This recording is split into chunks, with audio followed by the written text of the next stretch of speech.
Ассалаумалейкум достар, қалдарыңыз қалай? Бүгін сіздерге осындай қарапайым түйреуішті қалай сапалы әдемі жасауға болады, соны сіздерге көрсететін боламын. Менің YouTube каналыма қош келдіңіздер. Жаңадан қонақ болып келген болсаңыздар, міндетті түрде менің YouTube каналыма тіркеліп алыңыздар және де қоңыраушаны басып қойыңыз. Ең алдымен біз кристалл тасымызды кожаға тігіп аламыз.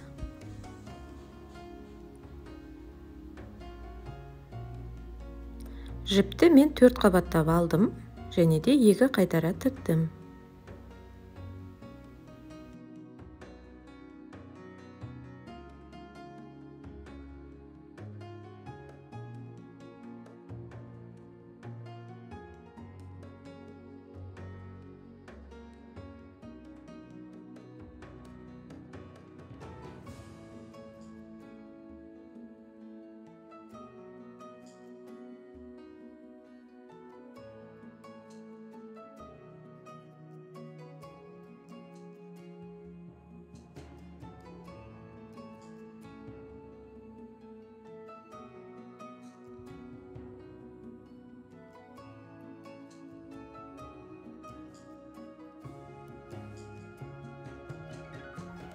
Босап кетпейтіндей жақсылап түйіндейсіздер.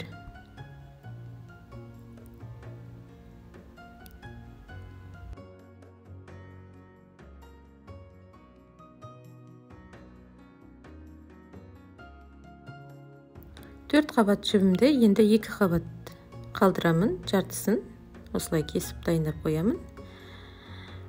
Енді шеттеріне арқан тас керек болады. Арқан тастың көлемі өздеріңізге байланысты. Мен қазір 10 размер алдым.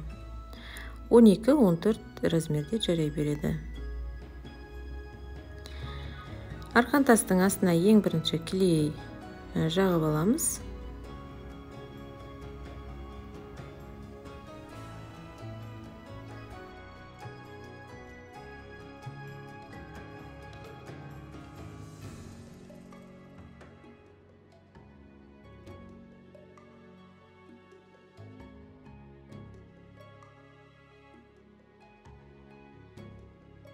Енді клейдің үстіне арқан тасымызды әдемілеп қоямыз.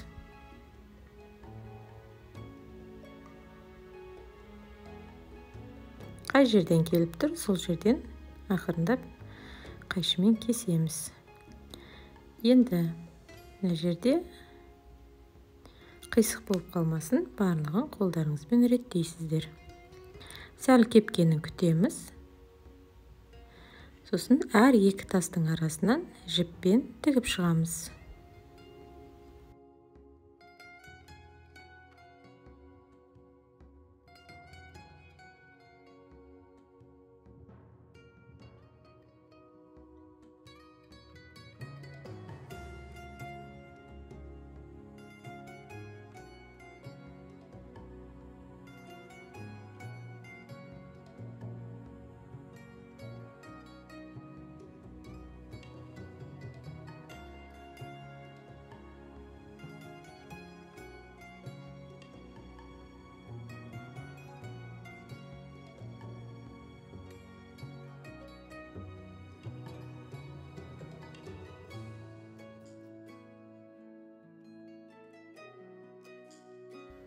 Енді жоғарғы бөлігіне бірінші бір жемчуг тігіп аламыз. Жемчугтың размері 10 размер.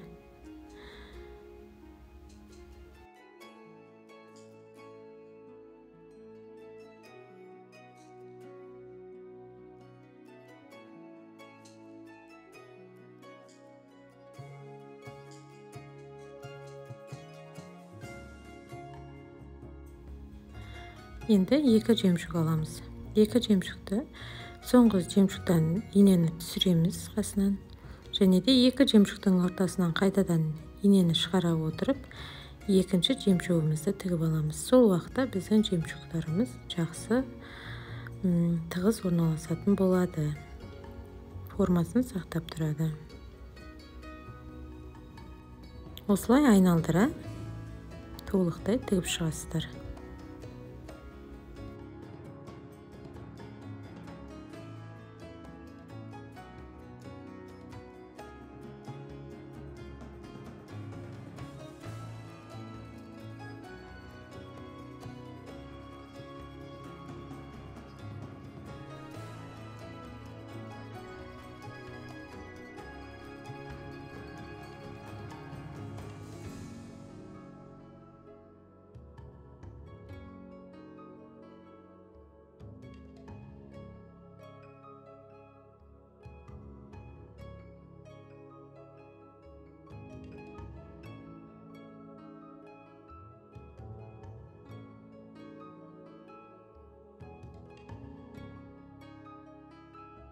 Енді бізге бисер керек болады.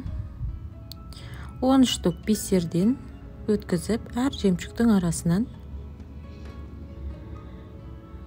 тігіп шығамыз.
Енді мінекей шеттерін қиып алып тастаймыз.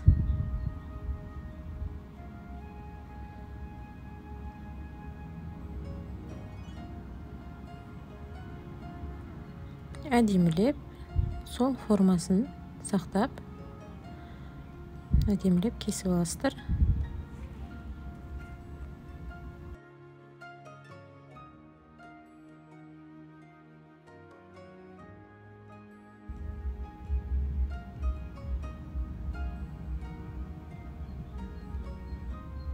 Енді бізге астыңғы бөлігіне тағы да кожа керек болады. Дәл осы формамен өлшеп кесіп аламыз.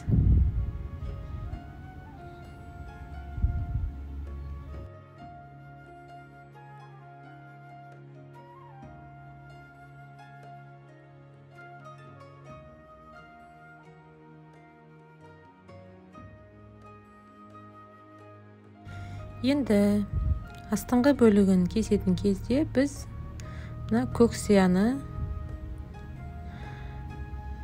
қиып алып тастаймыз. Бұл бізге қажеті жоқ. Егер сіз көк сияның бетімен немесе содан көк сияны ішке кіргізіп кесетін болсаңыз, онда көлемі үлкен болып қалады. Неке осылай кессеңіздер тура келеді. Енді бізге мынандай кішкентай кардон керек болады. Бұл кардонға брошканың осы түйреуіш темірін тігіп аламыз. Әрине кейбір қыздар клейлейді, бірақ мен үнемі тігіп аламын. Сіздердің жұмыстарыңыз сапалы шыққаны дұрыс.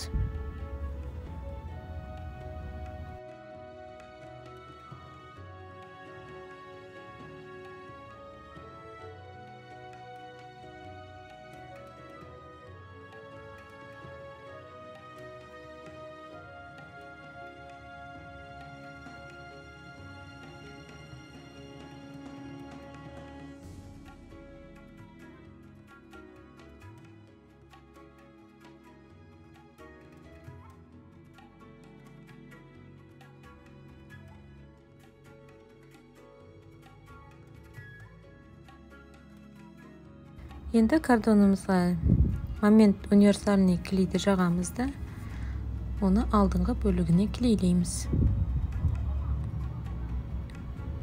Сәл кепкенін күтеміз.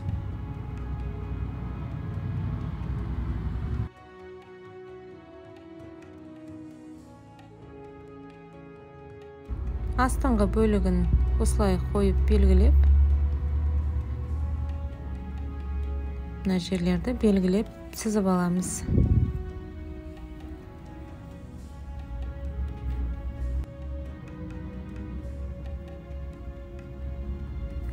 Енді ақырындап қайшымен мына бөлікті ақырындап ойып аламыз.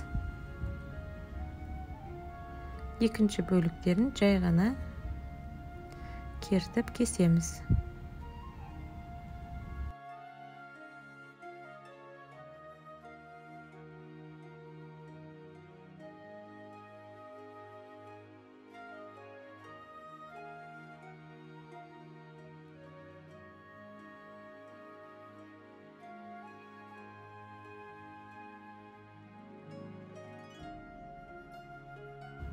Endi осылай өз орнына кигіземіз. Енді бізде шеткі өңдеу жұмысы ғана қалды. Артық жерлерін ақырындап осылай кесіп алып тастайсыздар, түзейсіздер.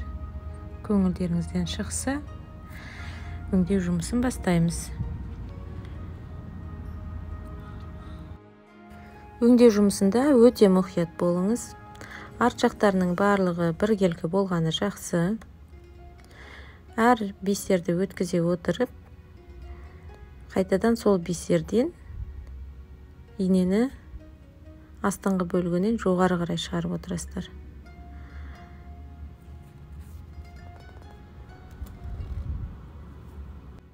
Мінекей бисерді өткіздік. Мен 2 қабатты мононит алып жатырмын. Енді астыңғы бөлігінен қайтадан инені шығарасыздар.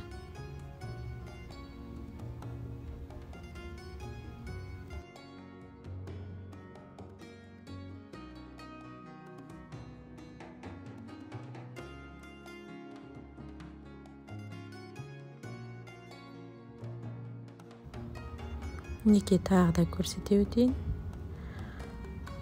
Бисерді өткіздік. Бисердің астыңғы бөлігінен инені қайтадан жоғары шығарасыздар, қыздар. Сол уақытта осындай әдемі болып шығады. Және де арт жақтары біркелкі, бірдей болу керек тесіктері.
Енді соңғы аяқталу бөлігін көрсетейін.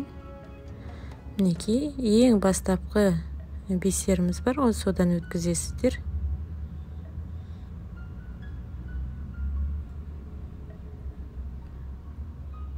Біздің қай жерден бастадық, қай жерден түйіндедік, ешқандай білінбеуі керек.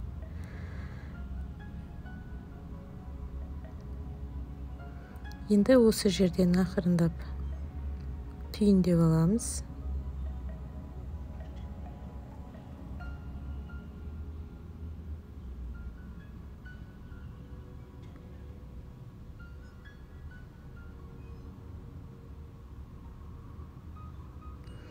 Жібіңіздің түйіні көрінбес үшін инені осы жерден кіргізіп, ортадан шығарасыздар.